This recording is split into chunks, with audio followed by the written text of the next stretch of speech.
People, yes. Where's Jimmy King? Well, he's in custody. Oh, Cell phone. Okay. Give me that phone. Here, I done told you once. Give me the phone. Get up. Get up. Sir, when you don't obey, you will be held in contempt of court and you are taken into custody immediately.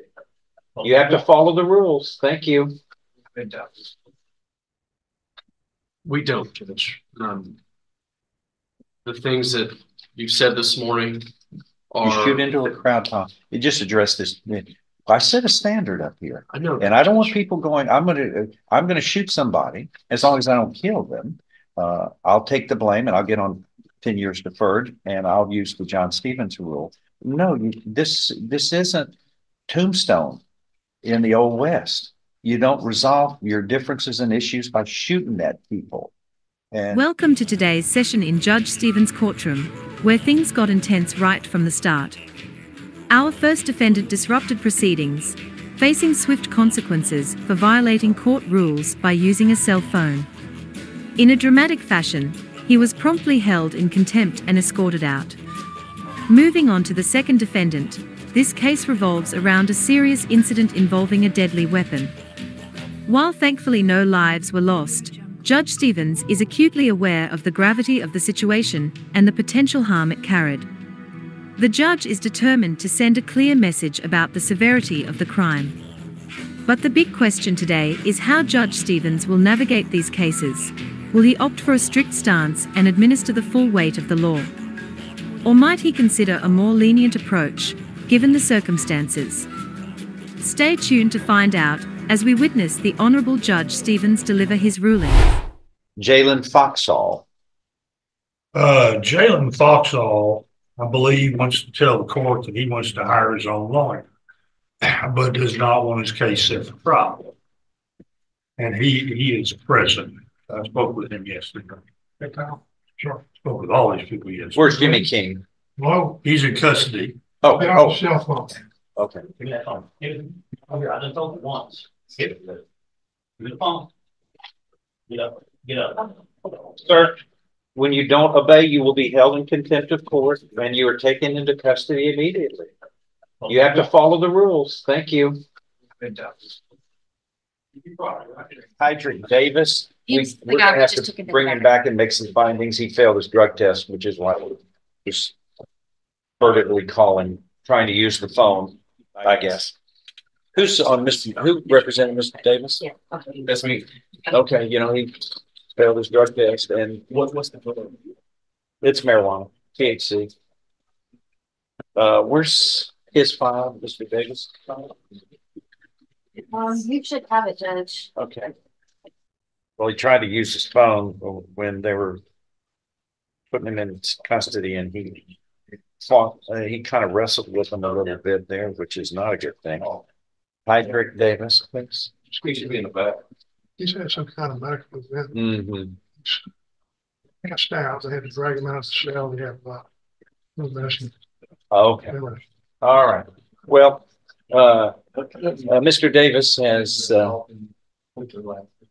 had a medical event and he's been taken away to the hospital, but he failed his drug test. So his bond is to be revoked. When he is well, we'll bring him back and have a hearing on the bond, but he failed his drug test, which is a condition of bond. So he will be placed in custody, and when released, he will not be just ambling out of here. Jose Cortez. Judge, it's plea this morning. Well, Feliz Navidad. The Father said, también. Which is Prospero año y felicidad. and also with your spirit. So what do you want? When do you want to do this? I think we're ready. I Okay. haven't taken a break yet. So just sit on the backboard, Judge. Cortez, Jose. Section. Let's go. I'm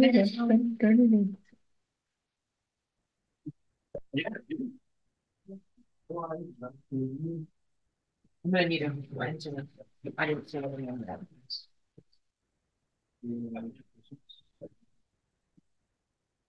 Hey, Pancho,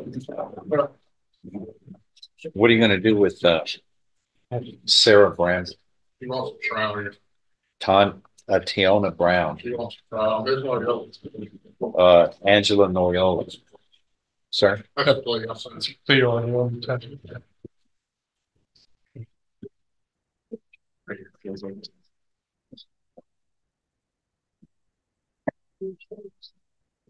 Okay. On Jose Cortez? Yes, sir. What are we going to do? What's our plan? Your Honor, we're going to plead guilty on 39246. The agreement is for deferred probation. And then this other one? Will be dismissed, Judge. Okay, I'll put that aside then. And we call 2239246, the state of Texas versus Jose Gabriel Cortez. You are Mr. Cortez? Yes, sir. Present with Mr. Kelly, your attorney, and the state's attorney. Does the defendant waive a formal reading of the indictment and the arraignment here? Can we proceed in summary? Do please do. In summary, sir, this indictment alleges, which was handed up on, wow, it's going on 2 years now, February 23rd of 22. That's right. And it alleges that on or about February 10th, 2022 in Jefferson County, Texas, you committed the second-degree felony of aggravated assault. Do you understand what you're charged with? Yes, sir. If convicted of a second-degree felony such as this, you face no less than 2 nor more than 20 years confinement in prison, and a fine up to $10,000 can be assessed. Do you understand? Yes, sir. An agreement's been reached where you would be pleading guilty, placed on deferred or unadjudicated probation, which can be up to 10 years, I think. And there will be terms and conditions of probation, which are normal and customary for this. Is there any loss? I'll have to. And if there's restitution, I've got to announce it here. I'll look while you At proceed. sentencing. And then the other case will be 39247 would be dismissed as part of this agreement. Is that your understanding of the plan? Yes, sir. If I follow this agreement, you have no right of appeal of your case. Do you understand? Yes, sir. How do you plead to this charge of second-degree felony of aggravated assault? Guilty or not guilty? Guilty. Are you pleading guilty voluntarily, that is on your own free will, and because you are guilty? Yes, sir. Show you what's marked as State's Exhibit 1. Did you sign that document voluntarily? Yes, sir. Did you understand it, discuss it with your attorney, or the contents all true and correct? Yes, sir. State's Exhibit 1 is tendered No into objection. office without objection. Among other things, this states that you are mentally competent to enter your guilty plea, which is freely and voluntarily made. You know what you've been charged with. The indictment's been read to you. You've read it. You were guilty of the crime charged in any lesser included offenses, and you were giving up your rights to a jury trial and the right to the appearance, confrontation, cross-examination of witnesses. You were totally satisfied with the representation provided by your attorney. All of this is true. It states, so help you God. Is that true? Yes. State's Exhibit 1 is made a part of the record for all purposes. Does a pre-sentence report weigh? Yes, sir. No known restitution. Okay. If nothing further, then I'm going to follow this agreement and find, sir, you are pleading guilty today in a voluntary way. You are mentally competent to do so. You understand and appreciate the consequences of pleading guilty. Yes, sir. There's sufficient evidence from State's Exhibit 1 admitted in this hearing, along with your plea of guilty, to find you guilty beyond a reasonable doubt. But I'm not going to do that. I'm going to defer in finding of guilt and place you on deferred for unadjudicated probation for 10 years. There will be terms and conditions of probation, which are normal and customary for this type of offense. Make sure you follow them. If you fail to, your probation could be revoked. You could have been found guilty and sentenced up to 20 years in prison, which you don't want. And in this case, it states that a firearm was used, and that means you would have to go for you would not be paroled until you served 1/2 of your sentence. State wants to tell me anything about this? I mean, somebody got shot, right? Yes, sir. Correct. That normally you pay a price with me when you're shooting people. because you can kill people that way. And The reality is both these victims are lucky to be alive. The case we dismissed, that victim did not suffer serious bodily injury. They suffered bodily injury. The deferred that we've worked out has a lot to do with Mr. Kelly's advocacy and dealing with Mr. Laird. He's brought him a lot of information as to the background between this individual and the other individuals. what is it about it? There's a history there that if had the matter proceeded to trial, that would have made Mr. Cortez appear more sympathetic to a jury. And I think that's a fair way to summarize it. Of course, Mr. Kelly is more intimately involved with the details, but that's my understanding. Okay. Help me out here. It is what we're asking. Shooting into a crowd at folks. Judge, if you is no way to handle a disagreement or issues. No doubt. And we send a message what we do. Is that what we do? Is people are going to go out, and especially during the Christmas holidays, and get in differences, shoot somebody and say, I hope I fall on Judge Stevens because he's going to let me defer, and I'm not going to have to pay a price of going to jail as a condition of probation. We're using a deadly weapon to shoot people.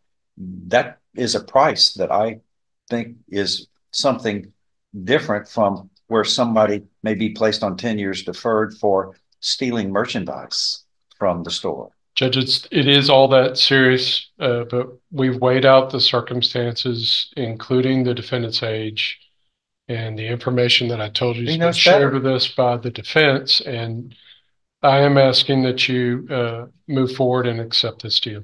I'm accepting the deal. What I'm talking about is a condition of probation where he goes to jail for up to 6 months. I feel that that's appropriate. We don't, Judge. The things that you've said this morning are... You shoot into a crowd, Tom. You just addressed this. I set a standard up here. I know. And I don't want people going, I'm gonna shoot somebody as long as I don't kill them. I'll take the blame and I'll get on 10 years deferred and I'll use the John Stevens rule. No, this isn't Tombstone in the Old West. You don't resolve your differences and issues by shooting at people. And here is, I guess we're lucky that somebody wasn't shot and killed, but you're using a firearm to shoot at somebody, and that is a killing machine. But that is not the way to handle an issue unless you were defending your life. There's not a defense used here. So you don't commit aggravated assault and shoot at somebody with a gun. In this county has enough firearm violence. We don't need to be saying, what's the worst I can get? Deferred. That's second chance. I don't have to go to jail.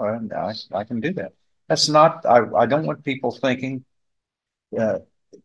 who have similar circumstances such as this, that it's something where a price is not paid. How long was the defendant in jail? Few days, Judge, before the bond was posted. I'd like to address it, Judge. Go ahead. The things that you've said this morning, Judge, are things that Gabriel and I have talked about for 2 years. You mentioned that when we started the age of this case. That's how long we've been talking about the facts of these cases. His family's here. We've had this conversation. I'm not saying the court doesn't also have its rightful place to say those things, but we've had that conversation. Who's here promoting shooting others? Thank you. Nobody's got their hands raised. I'm not either, Judge. I'm not. And as long as we are going to call ourselves civilized, it's going to pay a price. You're going to jail as a condition of probation. Question is how long? You work somewhere? Your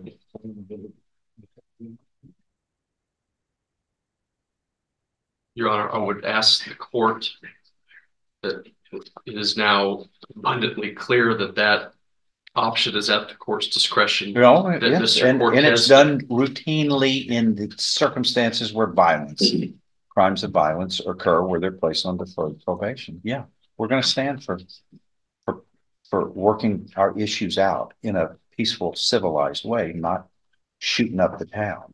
That's not the way we're going to do it. This is civilized. And we're going to send a message when this happens. So you're going to go to jail as a condition of probation when a probation, I signed those already. Yeah, let me see I'm going to add.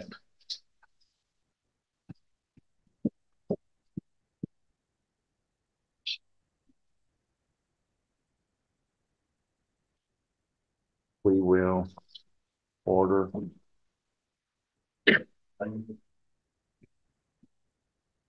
I can place you in jail up to 180 days. I am going, as a condition of probation, order you based upon these circumstances to serve 180 days in the county jail. And when can you begin that? You don't have to do it immediately. How long would the court give us, Judge? After first year. Beginning. Right. What's the first Friday after January 1? January 5. Can you write that down in there, please? Thank you. All right. And that will be an added condition. That's a message to you and anyone who use the gunplay to resolve issues. That's what I can do. And we're going to put people in jail who use violence. It's far too often used instead of civilized behavior. Okay, go see that lady. Thank you. Mr. Kelly? Yes, Judge. All comments, viewpoints, interpretations, and insights expressed in this video are for education and entertainment purposes. All individuals featured in the video are to be presumed innocent until proven guilty in a court of law. Please do not attempt to contact, locate, or engage with any individuals featured in the video.